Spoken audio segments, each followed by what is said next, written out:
अस्सलामु अलैकुम वरहमतुल्लाहि वबरकातुहू।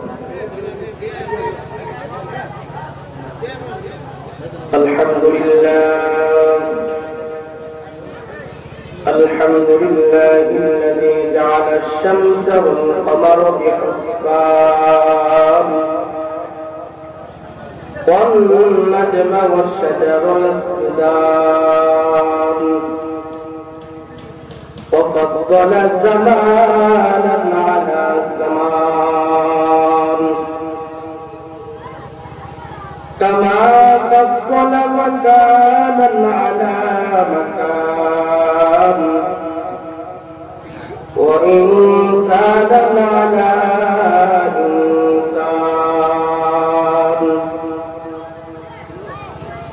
ونشهد أن لا إله إلا الله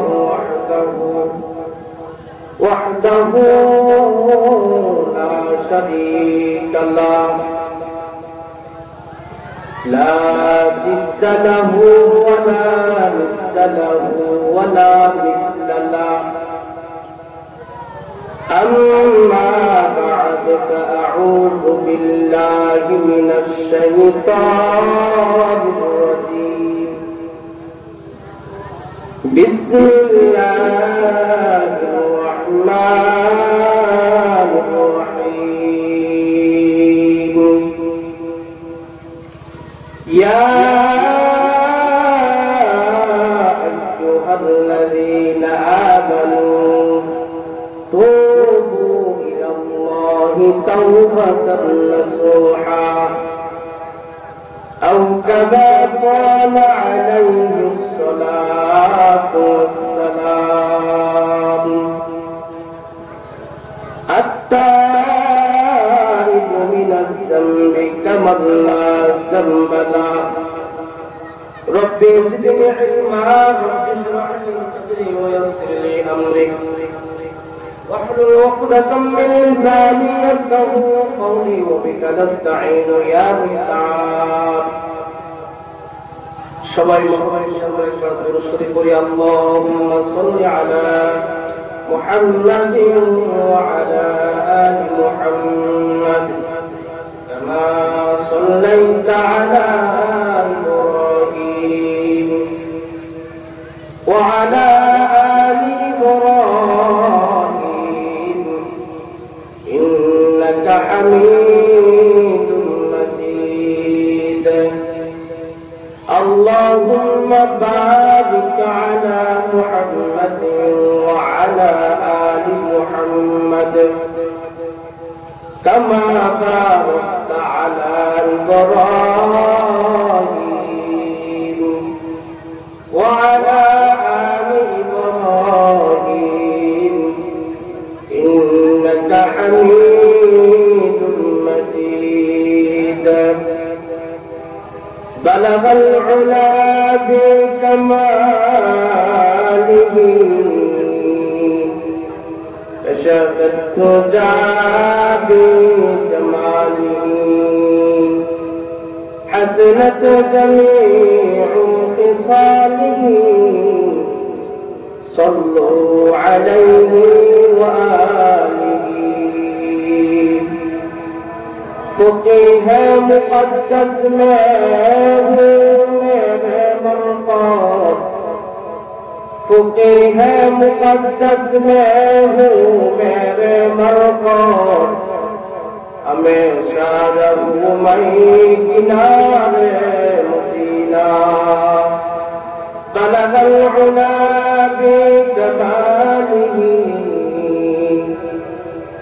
كشف الدجى بجماله حسنت جميع خصاله صلوا عليه وآله हे मुदिनार मदीन তুমি কত ভাগ্যবান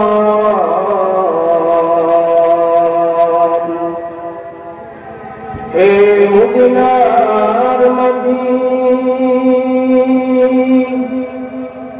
তুমি কত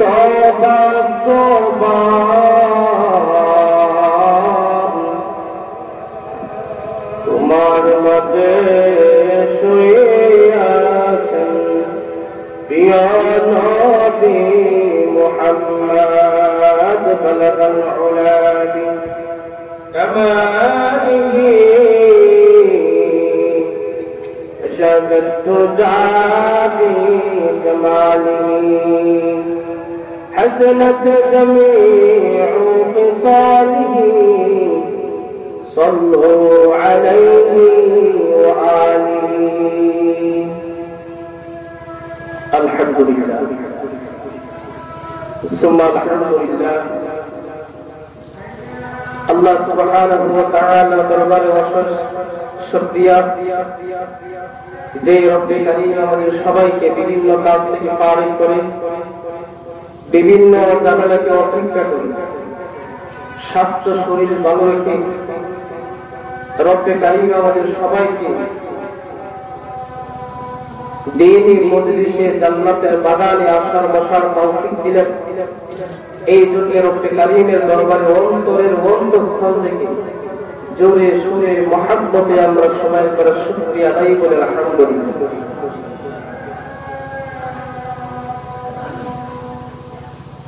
সম্মানিত মুসল্লিয়ানে কেরাম, আমি আপনাদের সামনে যে আয়াত তেলাওয়াত করেছি হুজুর আকরাম সাল্লাল্লাহু আলাইহি ওয়াসাল্লামের অসংখ্য হাদিস থেকে একটা হাদিস তেলাওয়াত করেছি। রব্বুল কারীম তৌফিক দান করেন কোরআন ও হাদিসের কিছু কথা বলবো, বা তৌফিক ইল্লা বিল্লাহ।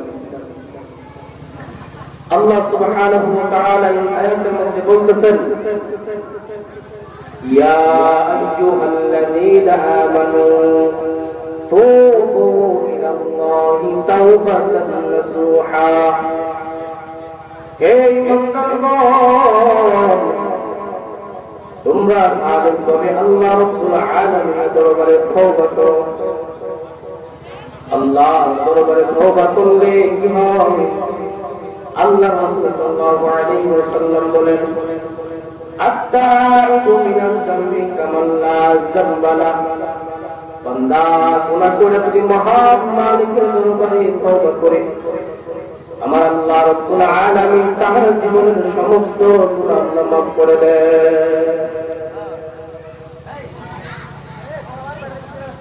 আল্লাহ রাব্বুল আলামিন সমস্ত গুনাহ আল্লাহ সুবহানাহু ওয়া তাআলা মাফ করে দেন। তাই নয়, আল্লাহ রাব্বুল আলামিন গুনার পরবর্তীতে নেক দিয়ে তাকে জান্নাতের মেহমান বানায় দেন। সুবহানাল্লাহ। সম্মানিত মুসল্লিয়ানে কেরাম, হুজুর আকরাম সাল্লাল্লাহু আলাইহি ওয়াসাল্লাম বলতেছেন, বান্দা যখন গুনাহ করে আল্লাহ রাব্বুল আলামিনের দরবারে তওবা করে, আল্লাহ কেমন খুশি হন? আল্লাহ রাসূল বলেন, আল্লাহ রাব্বুল আলামিনের খুশি হন একজন লোক তার সওয়ারি তার সাবান দুনিয়া তার অন্তরের মধ্যে সওয়ার হইল, অনেক দূরে যাবে, সফরে রওনা হইল। মাঝখানে যাওয়ার পরে তার নিদ্রা এসে গেল, ঘুম এসে গেছে। তাহার গাছের মধ্যে ভাইরা সে ঘুমায় গেছে। হঠাৎ করে ঘুম ভেঙে গেল, তাকে তার সওয়ারিটা সামান পত্র নিয়ে এখান থেকে চলে গেছে। বেচারা অনেক চিন্তায় বেরসন হয়ে গেছে, এখান থেকে তার গন্তব্যস্থানে যাওয়া সম্ভব না, তার মূল জায়গায় যাওয়া সম্ভব না। বেচারা মৃত্যু ছাড়া যে আর কোনো বিকল্প কোনো রাস্তা নাই। লোকটা পেরেশান হয়ে গেছে, এদিক সেদিক ছোটাছুটি করতেছে,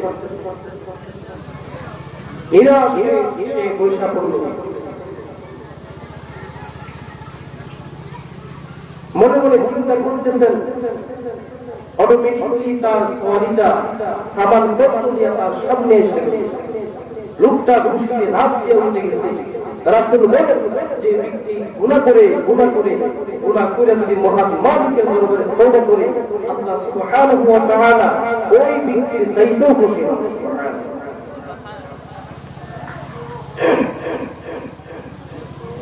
হযরত আবু হুরায়রা রাদিয়াল্লাহু আনহু বর্ণিত হুজুর আকরাম সাল্লাল্লাহু আলাইহি ওয়াসাল্লাম বলেন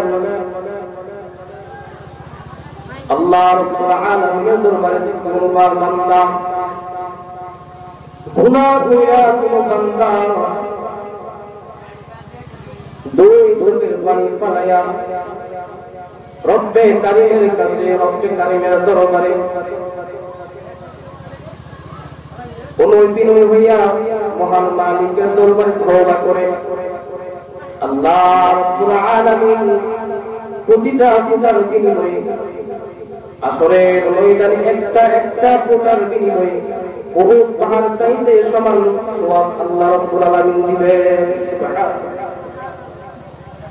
উহুদ পাহাড়ের সমান চোখের পানির ফোঁটার বিনিময়ে আল্লাহ সুবহানাহু ওয়া তাআলা এত সওয়াব দিবেন।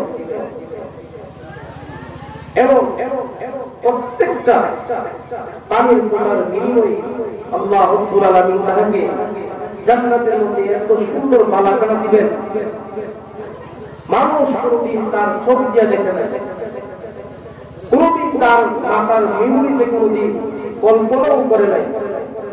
কোন মানুষ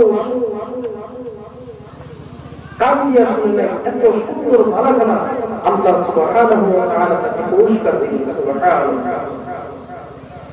আল্লাহ আল্লাহ ইয়া মুবারক নাম है अल्लाह अल्लाह क्या मुबारक नाम है अल्लाह अल्लाह आशिकों का काम है अल्लाह अल्लाह एक शीरीन इस्तेमाल शीर शाकर में गुनद जानम तमाम अल्लाह अल्लाह तू मेरा ज़ातार है अल्लाह अल्लाह तू मेरा ज़ातार है।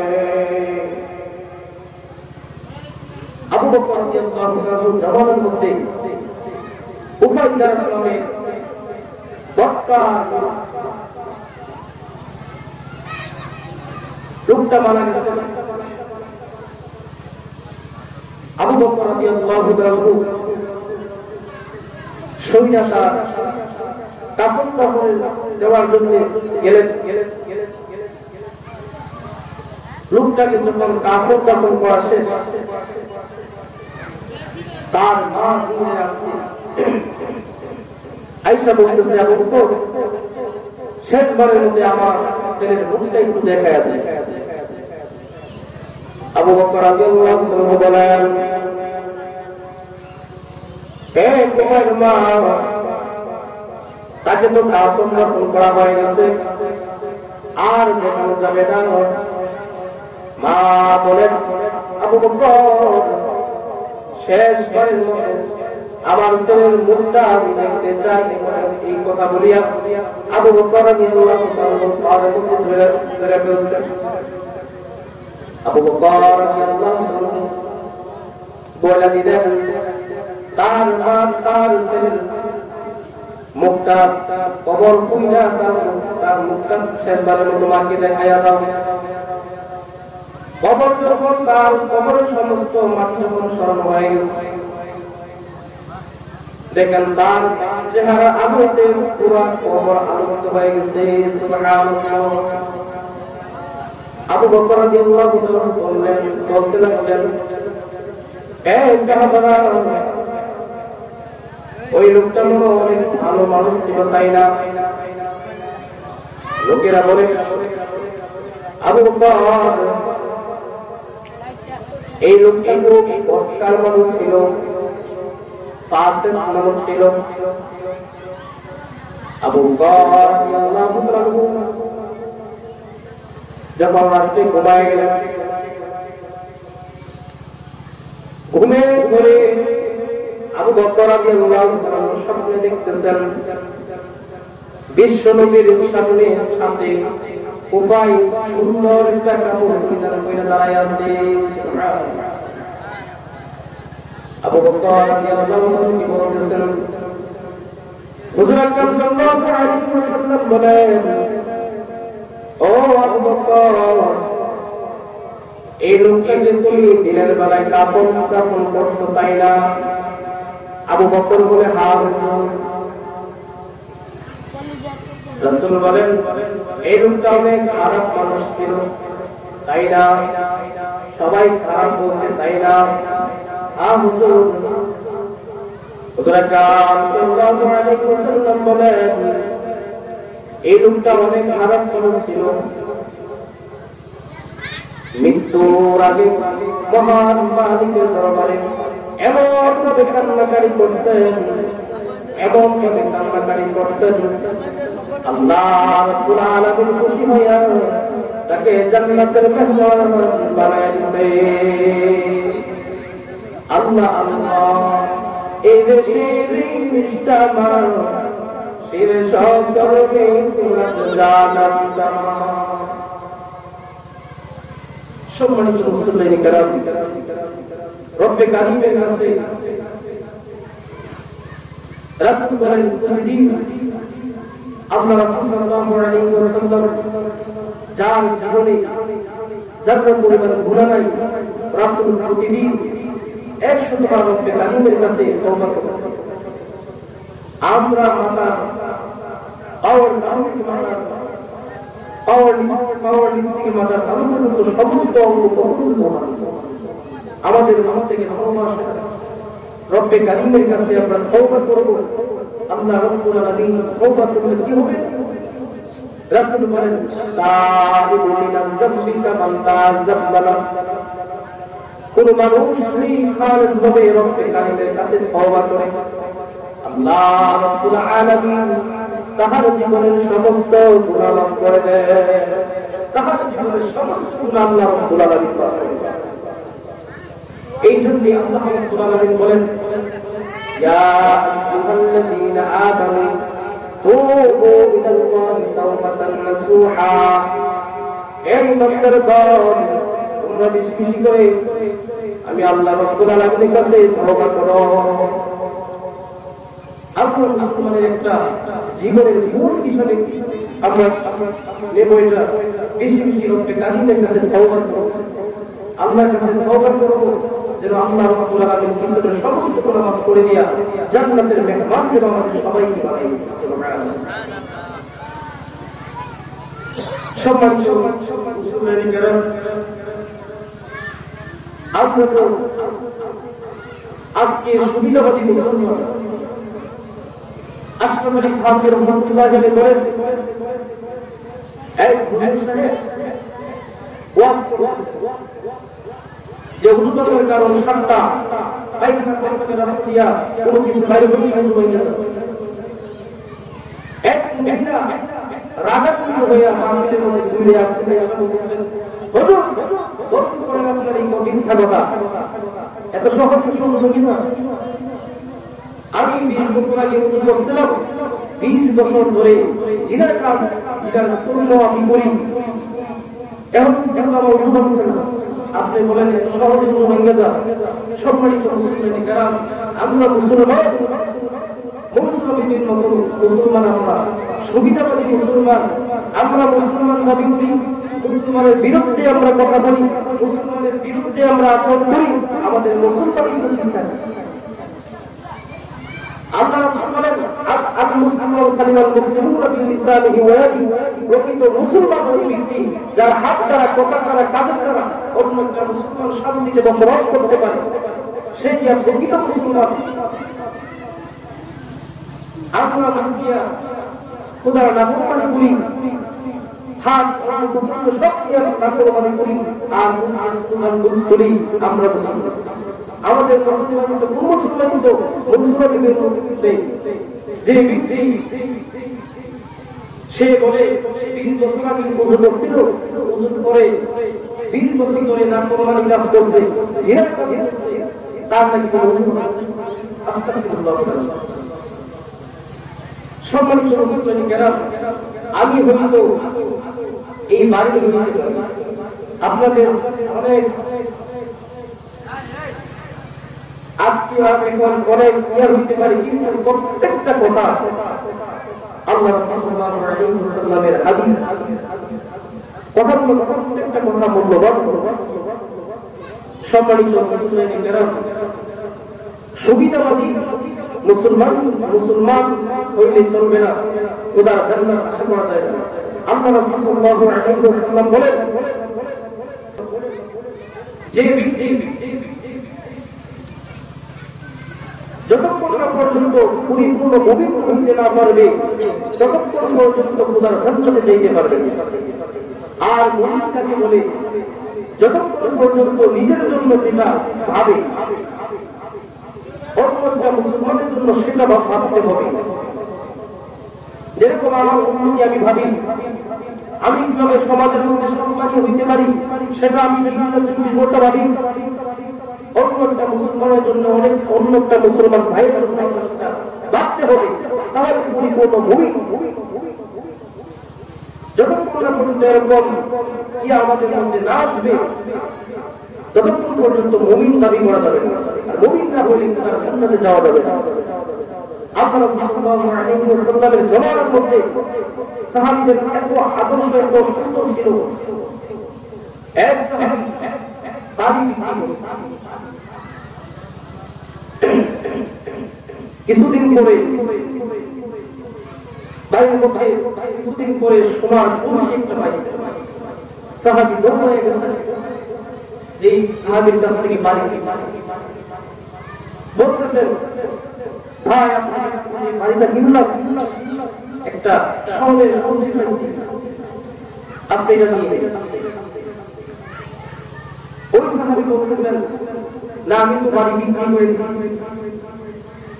বরং কলসির মালিক আপনি নিয়ে নেন।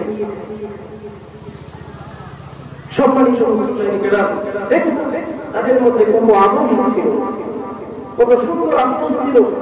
আর আমরা শহরের কলসি পাইতাম, ধরে ধরে নিয়ে দরজা লাগায় তারপরে আরো কয়েকজনের সাথে কেউ সাথে নিজের বাড়ির সাথে পরামর্শ করতাম কি করা যায়। আমাদের ইমান তাদের ইমান কত ডিফারেন্স হয়ে গেছে। সম্মানিত মুসলমান কেরাম, রব্বে কারিমের কাছে খালেসভাবে তওবা করি, রব্বে কারিমের কাছে খালেসভাবে তওবা করব। আল্লাহ রাব্বুল আলামিন যেন আমাদের সমস্ত ভুলগুলো মাফ করে দিয়ে আমাদের সবাইকে যেন জান্নাতের মেহমান বানায়।